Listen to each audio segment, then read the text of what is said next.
नमस्कार दोस्तों, मेरा नाम अखिलेश दीक्षित है और आज एक बड़े इम्पोर्टेंट मुद्दे पर डिस्कशन करना चाहता हूँ।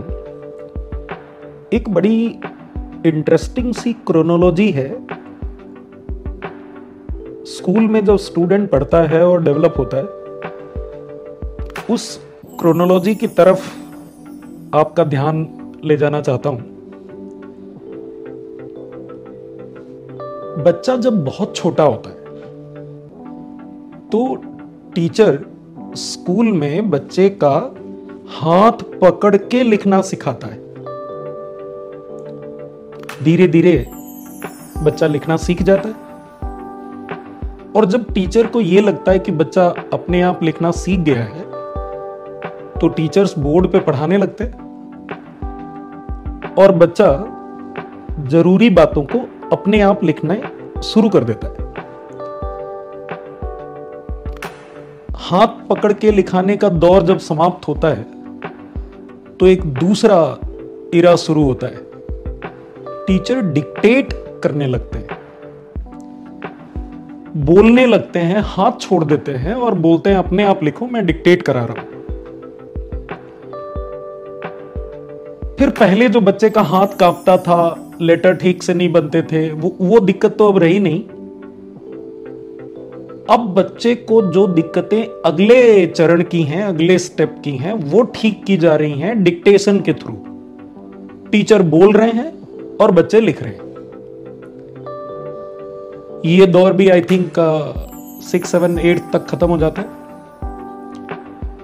इससे पहले कि ये डिक्टेशन वाला दौर खत्म हो, एक नया दौर शुरू होता है और दौर आता है एसे राइटिंग का। बच्चे को दिए जाते हैं टॉपिक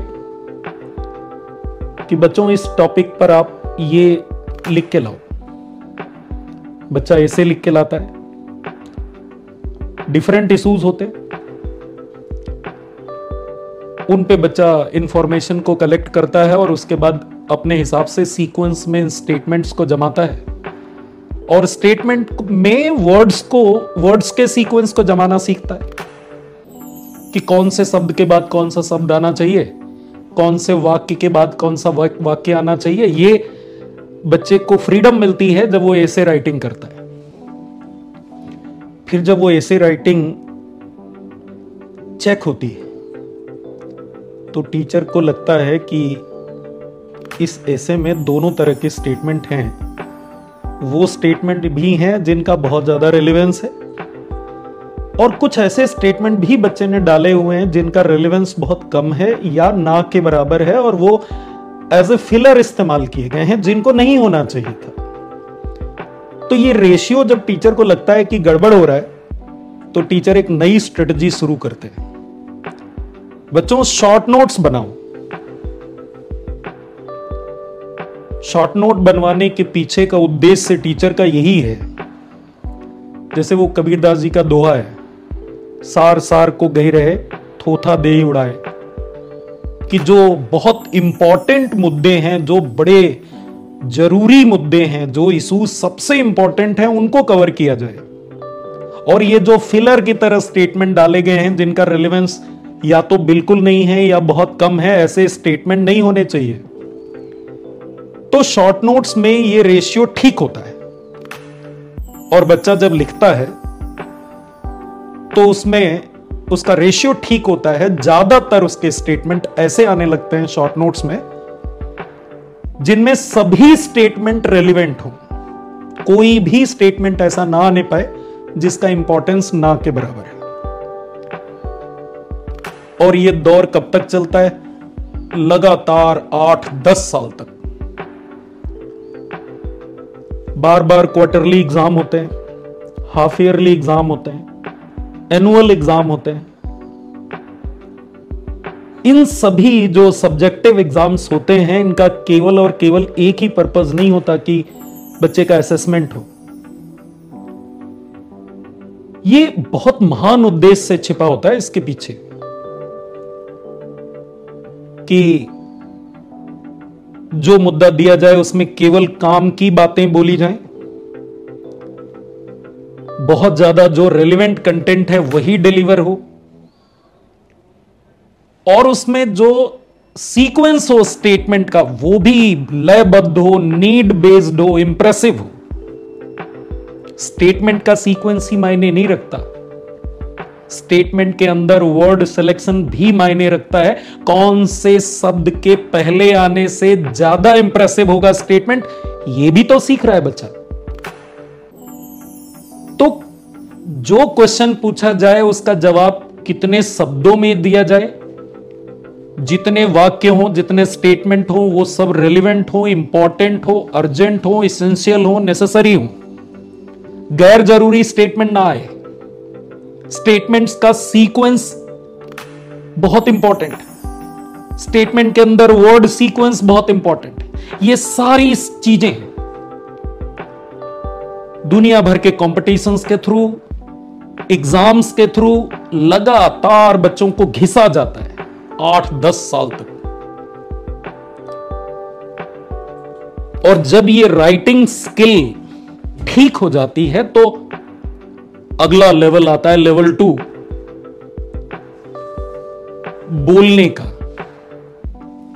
कि जितना सारगर्भित तरीके से बच्चा लिखना सीख गया है, उतना ही सारगर्भित, उतना ही कंप्रेहेंसिव बच्चा बोलने लग जाए। उसकी pitch, beats, energy, ascending order, descending order pitch का, वो जो सीखा था लिखते समय, वो बोलते समय भी वही रिफ्लेक्ट हो। और एक बड़ी मजेदार बात बताऊं आपको, मैं जब एमएससी कर रहा था तो हमारे एक प्रोफेसर हुआ करते थे, वो मजाक मजाक में कई बार बोलते थे कि भारत एक ऐसा देश है, यहां जो सबसे अच्छा बोलता है वो एक दिन इस देश का प्रधानमंत्री बनता है। वो मजाक में बोलते थे, लेकिन उनकी बात का मतलब बहुत गहरा था। उनकी बात आज तक सार्थक लगती है मुझे। ये देश आज भी उन लोगों की बहुत कद्र करता है जिनको बोलना बहुत अच्छा आता है, जिनको लिखना बहुत अच्छा आता है। तो आज का ये जो पॉडकास्ट है, ये मुख्य रूप से उन बच्चों के लिए है जो जिनका अभी बोर्ड बाकी है, 10th और 12th बोर्ड। मेनली मैं बात कर रहा हूं 9th, 10th, 11th और 12th के बच्चों से, जिनको लिखना है अभी। बच्चा किसी भी चीज की तैयारी कर रहा हो, किसी भी कंपटीशन की, नीट की, आईआईटी की, किसी की भी, कंपटीशन के पैटर्न में अब आजकल क्या हो गया कि ऑब्जेक्टिव पैटर्न हो गया है। और कोचिंग में हम लोग उसी पैटर्न की प्रिपरेशन कराते हैं,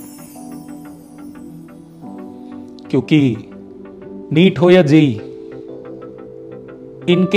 इनका पर्पस बच्चे की ग्रोथ नहीं है, ये टेस्टिंग एजेंसीज हैं। इनका पर्पस है टेस्ट करना, असेसमेंट करना। तो असेसमेंट में जो तरीका इजी होगा वही तो ये इस्तेमाल करेंगे टेस्टिंग एजेंसीज। सब्जेक्टिव कॉपियां चेक करना और इस तरह से चेक करना कि कहीं पर कोई आरोप ना लगे, ये कितना बड़ा टास्क हो जाएगा अगर 25 लाख और 15 लाख बच्चों की कॉपियां चेक करनी पड़े। तो नीट हो या जेई, ये टैलेंटेड बच्चों को सर्च करती हैं एजेंसीज, एनटीए, कि हमें अच्छा बच्चा मिल जाए। और अच्छा बच्चा ढूंढने का इनका जो तरीका है वो ऑब्जेक्टिव पैटर्न है। उनका कोई सोल पर्पस ये नहीं है कि बच्चे का डेवलपमेंट हो, उनको तो वो बच्चे चाहिए जो डेवलप्ड हो चुके हैं। और डेवलप्ड, जो उनके हिसाब से बच्चे अच्छे हैं, जिनको उन्हें लेना है, जिनको उन्हें सेलेक्ट करना है, सिलेक्शन का तरीका ऑब्जेक्टिव है। तो फिर कोचिंग में बच्चे जो प्रिपेयर करते हैं, हम लोग उनको ऑब्जेक्टिव पैटर्न में प्रिपेयर कराते हैं। लेकिन बच्चों, आपको यह ध्यान रखना चाहिए कि जो लिखने का सब्जेक्टिव अप्रोच है, उसका रेलेवेंस तो खत्म नहीं हो जाता। सब्जेक्टिव लिखने का रेलेवेंस कितना ज्यादा है, आपको बताएं, आज की डेट में देश में जो सबसे प्रेस्टिजियस एग्जाम है, यूपीएससी है। यूपीएससी में आज भी टेस्टिंग का पैटर्न सब्जेक्टिव है। उन्हें आज भी ऐसे बच्चे चाहिए जिनको बहुत अच्छा लिखना आता है। सब्जेक्ट का नॉलेज होना लेवल 1, अपने नॉलेज को सब्जेक्टिव पैटर्न में लिख के रिफ्लेक्ट करना लेवल 2, दी हुई समय सीमा के अंदर,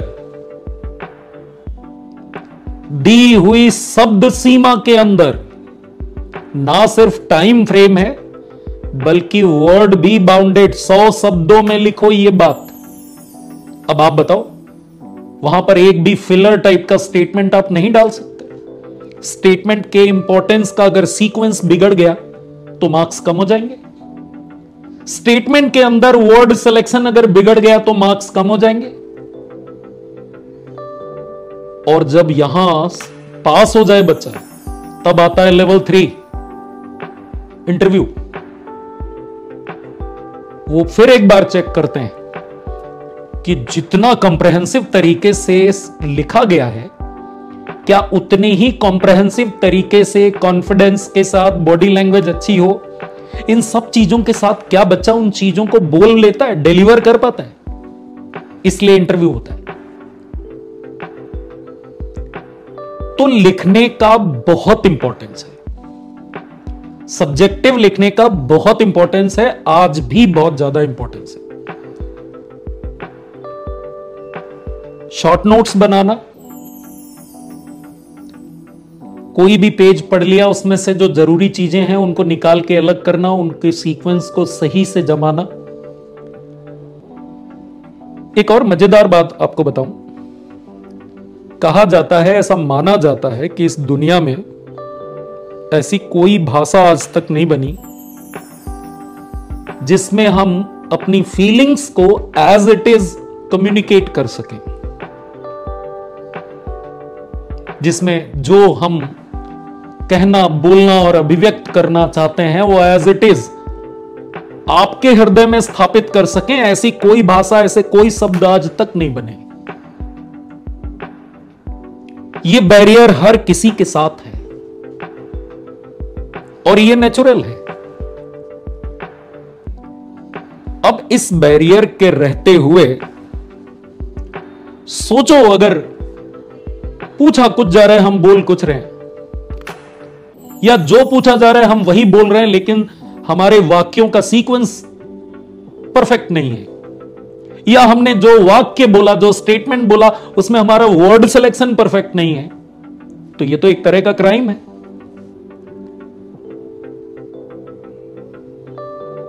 तो जो पूछा गया है, एक तो वही जवाब हो, उसमें स्टेटमेंट का सीक्वेंस ठीक हो, स्टेटमेंट में वर्ड्स का सीक्वेंस ठीक हो, यह बहुत जरूरी है सीखना। और देश की सर्वश्रेष्ठ परीक्षाओं में भी इसका बहुत ध्यान रखा जा रहा है आज की डेट में भी। और वो बच्चे जिनको बोर्ड देना है, उनके लिए ये रामबाण है ये जानना कि भैया लिखना बहुत जरूरी है। भले ही आप ऑब्जेक्टिव पैटर्न में प्रिपरेशन कर रहे हैं, लेकिन आपका डेवलपमेंट परमानेंटली हो जाए। और है क्या कि ये जीवन मार्कशीट से ही नहीं चलता, लाइफ में परमानेंट लर्निंग का बहुत इंपॉर्टेंस है। और ये जो मुद्दा आज डिस्कस हो रहा है, ये मार्कशीट इंप्रूव कराए ना कराए, पहली बात तो मार्कशीट भी बोर्ड की इंप्रूव होगी, लेकिन मैं तो कहता हूं ज्यादा महत्व इस बात का है कि बच्चे में परमानेंट लर्निंग आएगी। और यही वजह है कि हर स्कूल दुनिया का 10-12 साल बच्चे को लगातार अलग अलग तौर तरीकों से घिसता रहता है कि बच्चे में राइटिंग स्किल्स आ जाए। इससे कई कई मल्टी डायमेंशनल बेनिफिट्स हैं। जो आप पढ़ते हो उसके कई गुना ज्यादा तैयार होता है अगर आप लिख लिख के पढ़ते हो। जो आप लिखते हो, जब आपने हाथ में पेन उठा लिया और लिखना शुरू किया, आपको कोई डिस्ट्रैक्ट नहीं कर सकता। पढ़ते समय आप बार बार डिस्ट्रैक्ट होगे, लेकिन वंस यू स्टार्टेड राइटिंग, एक बार अगर आप लिखना शुरू करते हो तो फिर आपके दिमाग को फोकस्ड होना ही पड़ता है, क्योंकि अगर आप डिस्ट्रैक्ट हो गए तो पेन को रोकना पड़ेगा। तो जब तक आपका पेन चलेगा डिस्ट्रैक्शन नहीं आएगा। या यूं कहें, डिस्ट्रैक्ट हो रहे हो तुरंत पेन उठा लो, लिखना शुरू करो। यह बेहतरीन स्ट्रेटजी है डिस्ट्रैक्शन से खुद को बचाने की। और पढ़ पढ़ के लर्निंग और लिख लिख के लर्निंग, अरे गजब डिफरेंस है एफिशिएंसी का। हमारा ब्रेन कई गुना ज्यादा रिटेन करता है और जल्दी रिटेन करता है, जल्दी रिकॉल करता है अगर चीजें लिख लिख के याद की गई हैं। अब मैं और बोलूंगा ना तो बातों का रिपीटेशन होगा, इसलिए अपनी पॉडकास्ट को आज यहीं रोकते हैं और अगली बार फिर मिलेंगे किसी बड़े इंपॉर्टेंट मुद्दे पर और आपसे चर्चा जारी रखेंगे। तब तक के लिए बच्चों नमस्ते, और लिखना मत भूलना, लिखते रहिए। तब तक फिर मिलते हैं अगले पॉडकास्ट में।